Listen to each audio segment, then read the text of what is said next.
जोहार दोस्तों, मेरा नाम है और आप सभी का स्वागत करता हूं माइक्रो स्टडी सेंटर में। आज की 14th जेपीएससी की क्लास में झारखंड जीके में नागवंशी शासन व्यवस्था को मैं पढ़ाऊंगा। ये नागवंशी शासन व्यवस्था पारंपरिक शासन व्यवस्था है और यह पारंपरिक शासन व्यवस्था का चौथा क्लास है और सभी पारंपरिक शासन व्यवस्था से 2 मार्क्स के क्वेश्चन पूछे जाते हैं, यानी कि एक क्वेश्चन रहता है और ये पूर्णतः पीटी सिलेबस पे बेस्ड है।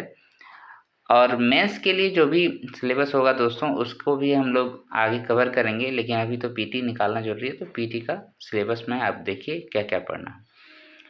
देखिए, पीटी का सिलेबस का बात करें तो झारखंड आंदोलन मैंने पूरा पढ़ा दिया है, वो आप देख सकते हैं। झारखंड का इतिहास लगभग कवर है, उसको आप देख सकते हैं, ठीक है।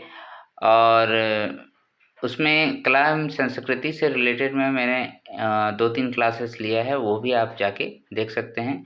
कोशिश करूँगा मैं सारे लिंक जो है इस वीडियो के नीचे डाल दूँ। अगर आप यूट्यूब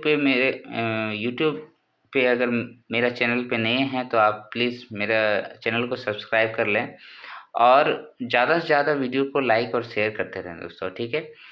आगे चलते हैं और आज का क्लास जिसमें नागवंशी शासन व्यवस्था पढ़ेंगे उसको हम लोग शुरू करते हैं।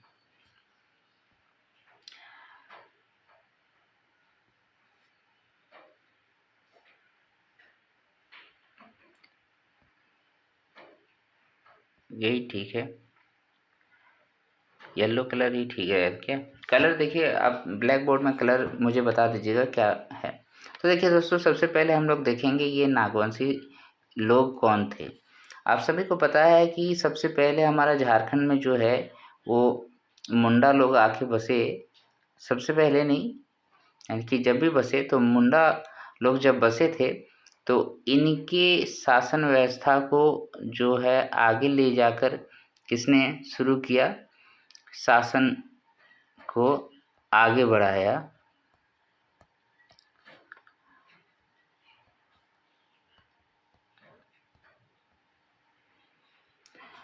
नागवंशी लोग मुंडा शासन को आगे बढ़ाता है और इसमें जो पहला व्यक्ति है ऐसा देखा गया है कि 6400 ईस्वी में, है ना, 6400 ईस्वी में कौन थे? फनी मुकुट राय। फनी मुकुट राय। ऐसा माना जाता है कि ये जो फनी मुकुट राय है वो नाग के नीचे, नाग के पास, है ना, समीप में बच्चे के रूप में पाया गया था, इसलिए ये अपने आप को नागवंशी कहते हैं। समझ गया बात? और ये नागवंशी का इतिहास ऐसा है कि इसको हम लोग रिलेट करते हैं उधर महाभारत काल से भी। ओके। अब इसकी जो राजधानी थी वो आप सभी को पता है सुतियांबे है। ओके, सुतियांबे। तो इस वंश ने जब मुंडा जनजाति के शासन व्यवस्था को आगे बढ़ाया तो ऑब्वियस बात है मुंडा शासन व्यवस्था का जो प्रभाव है इसके ऊपर रहेगा। ओके, शुरुआत में तो देखिए इस यहाँ पर जो शासन व्यवस्था था उसमें भू व्यवस्था हो गया, कर व्यवस्था हो गया, शासन व्यवस्था, ये पूरा था। लेकिन कर व्यवस्था आप सभी को पता है कि हमारे जो भी शासन व्यवस्था शुरू में था उसमें कर व्यवस्था नहीं था। गांव जो है अपने पारंपरिक मूल्यों से चलता था, लोगों से लगान वगैरह नहीं लिया जाता था, राइट। बाद में जब अंग्रेज लोग आ गए, है ना, अंग्रेज लोग आ गए तो यहाँ पर माल गुजारी व्यवस्था शुरू हो गया, है ना। अंग्रेजों से पहले जब मुगल काल था, मुगल काल के समय से ही माल गुजारी व्यवस्था शुरू हो रहा था, क्योंकि इन लोगों ने, मुगल लोग, है ना, इन लोगों ने यहाँ के राजाओं को माल गुजारी देने के लिए विवश किया था। सभी राज्यों को जीता जा रहा था। ओके, तो नागवंशियों का भी अधिकार हो गया था, मुगलों के द्वारा इस पे अधिकार कर लिया गया था। उसमें आप सभी को एक कहानी पता होगा, दुर्जन साल। दुर्जन साल को जो है जहांगीर अपने दरबार में बुलाते हैं, ठीक है, और उनको वहाँ पर ग्वालियर के किले में कैद करके रखा जाता है।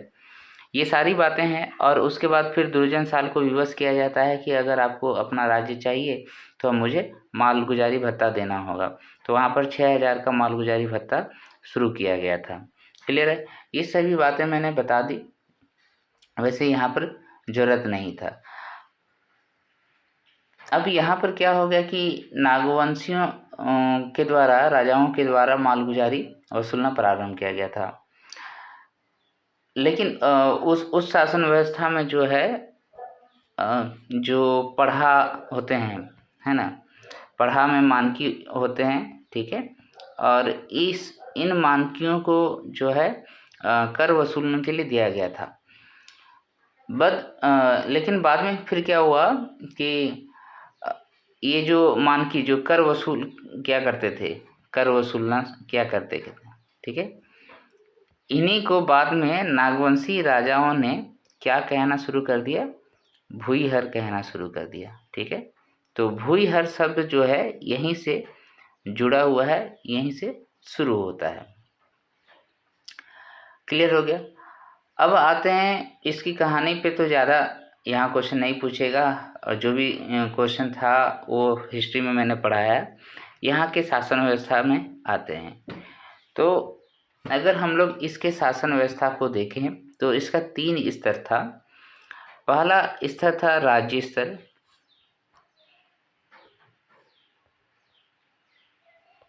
राज्य स्तर। दूसरा है आपका उसके नीचे का स्तर अगर देखा जाए तो पट्टी था, जिसको पीर भी कहते हैं किसी अन्य में, ठीक है, पढ़ा, इसको पढ़ा भी कहते हैं। और इसके नीचे जो होगा वो क्या होगा, ग्राम स्तर होगा। तो ग्राम स्तर में हो गया, ओके। ये यहाँ अब हम लोग देखेंगे महत्वपूर्ण पद, क्या क्या महत्वपूर्ण पद था। तो सबसे पहले हम लोग शुरुआत करते हैं और लिखते हैं राज्य स्तर का, ठीक है, राज्य स्तर का। राज्य स्तर में महत्वपूर्ण पदों में अगर देखा जाए तो सबसे पहला पद होता है महाराज का। वीडियो की शुरू में मैंने जितना भी चीज़ें बताया तो सिर्फ इसलिए बताया कि नागवंशी शासन व्यवस्था में मैं ये बताना चाह रहा था कि इसमें किसी प्रकार का कर वगैरह वसूलने की प्रथा नहीं थी, जो कि मुंडा शासन व्यवस्था से प्रेरित थी। लेकिन मुग़लों के आने के बाद, अंग्रेज़ों के आने के बाद इन सभी चीज़ों में बदलाव हो गया था और काफ़ी ज़्यादा सिस्टम चेंज हो गया था, कर वसूलना शुरू कर दिया था। बाद में फिर अंग्रेज़ों के द्वारा 1793 में स्थायी बंदोबस्त प्रणाली जो लागू हुआ था वो इन नागवंशियों के ऊपर भी लागू हुआ था। लेकिन उसके पहले इन लोगों का शासन व्यवस्था क्या चल रहा था वो हमको जानना है, उसी को हम लोग पारंपरिक शासन व्यवस्था कहते हैं। तो इस राज्य स्तर पर पहला पद हो गया महाराज। महाराज, नागवंशी शासन व्यवस्था के लागू होने पर राजा को महाराज शब्द से संबोधित किया जाने लगा था। जो नागवंशी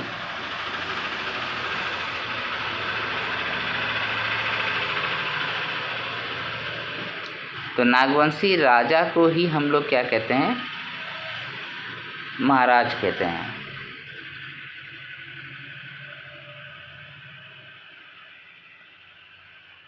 ठीक है। दूसरा महत्वपूर्ण इसमें है दीवान। ये दीवान कौन है? ये राज्य का वित्तीय प्रमुख होता था, ठीक है, राज्य का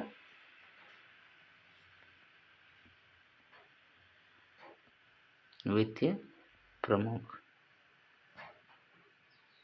ओके। उसके बाद तीसरा पद इसमें और एक है पांडे, ठीक है। ये पांडे कौन है?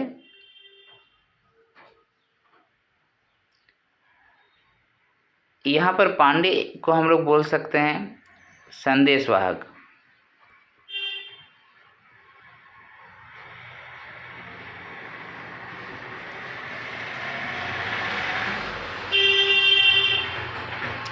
काफ़ी हल्ला हो रहा है आज। पांडे संदेशवाहक है, तो किसका किसका संदेश को पहुंचाता है जनता तक? एक हो गया पंच द्वारा,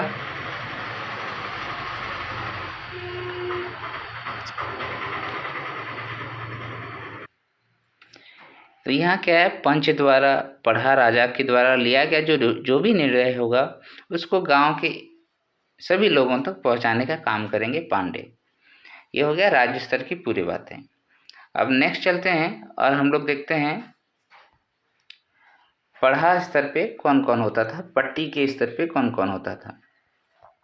आप सभी को पता है ये पट्टी या पढ़ा जो है कई गांवों को मिलके बनाया जाता है।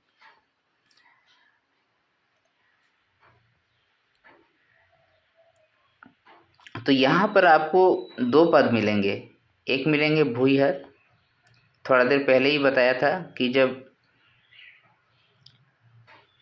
नागवंशियों को विवश किया गया कि आपको अब जो है वो सारे कर वसूल के हमें देना है मुग़लों के द्वारा या फिर अंग्रेज़ों के द्वारा, तब वहाँ पर पट्टी में जो मानकी हुआ करता था, है ना, उसी का नाम भूईहर हो गया। तो ये भूईहर क्या करते थे, आम जनता से मालगुजारी वसूल करते थे, है ना, माल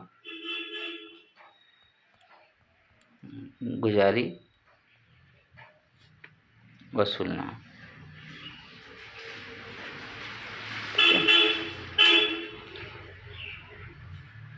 मालगुजारी वसूलने का काम कौन कर रहे हैं, भूईहर कर रहे हैं। तीसरा है पाहन, सॉरी इसी में दूसरा जो है वो पाहन। तो पाहन शब्द से ही आपको पता चल जाना चाहिए कि धार्मिक प्रधान हुआ होगा, ठीक है। इनका काम जो है वो पूजा पाठ करना, गांव में शांति बनाए रखने के लिए भूत प्रेतों से दूरी रखना, ये सभी काम पाहन करेंगे। उसके बाद अब आते हैं हम लोग ग्राम स्तर पे।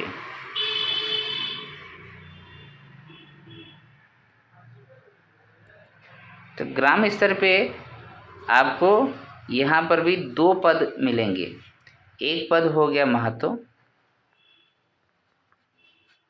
और दूसरा पद हो गया भंडारो। भंडारो होगा ना, भंडारी होगा, भंडारी होगा, ठीक है। तो ये महतो और भंडारी कौन कौन थे। महतो गांव का प्रमुख व्यक्ति था, ठीक है, यानी कि गांव में प्रमुख व्यक्ति कौन होगा, महतो होगा, ठीक है। और ये क्या करेगा, सभी प्रशासनिक व्यवस्था का, न्यायिक व्यवस्था का और जो आर्थिक व्यवस्था है उन सभी को जो है महतो ही संचालित करेगा गांव के स्तर पे, ठीक है। प्रशासनिक, न्यायिक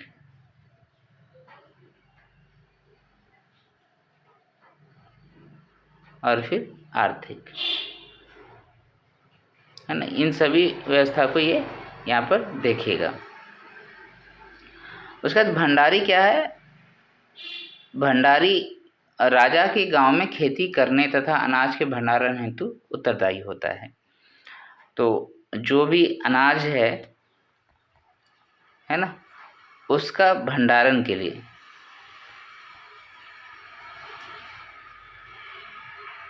एक तरीके से देखा जाए तो ये उस समय देखिए कृषि ही प्रधान था आर्थिक विकास के लिए, तो आर्थिक प्रबंधन में सहायक, ठीक है, आर्थिक प्रबंधन में सहायक होगा, ठीक है। क्लियर हो गया ये बात है। तो आज का क्लास हम लोग इतना ही रखते हैं दोस्तों, फिर मिलेंगे नेक्स्ट वीडियो में आप लोगों से और बातें करेंगे जो भी शासन व्यवस्था और बच गए हैं, जैसे अभी मांझी परगना शासन व्यवस्था और पढ़ा पंचायत शासन व्यवस्था, दोनों को एक ही क्लास में मैं कर दूंगा, ठीक है। और बाद बाकी जो अन्य जातीय व्यवस्था रहेगा उन सभी को मैं 2 से 3 क्लास में ख़त्म कर दूंगा। तो इस तरीके से आप अपना मार्क्स को सिक्योर कर सकते हैं। मेरा वीडियो को लाइक कर दीजिए, शेयर कर दीजिए। अगर यूट्यूब चैनल पे नए हैं तो प्लीज़ सब्सक्राइब कीजिए, यही हम लोगों का मोटिवेशन होता है और आप लोगों को प्यार इस तरीके से मिलता रहे।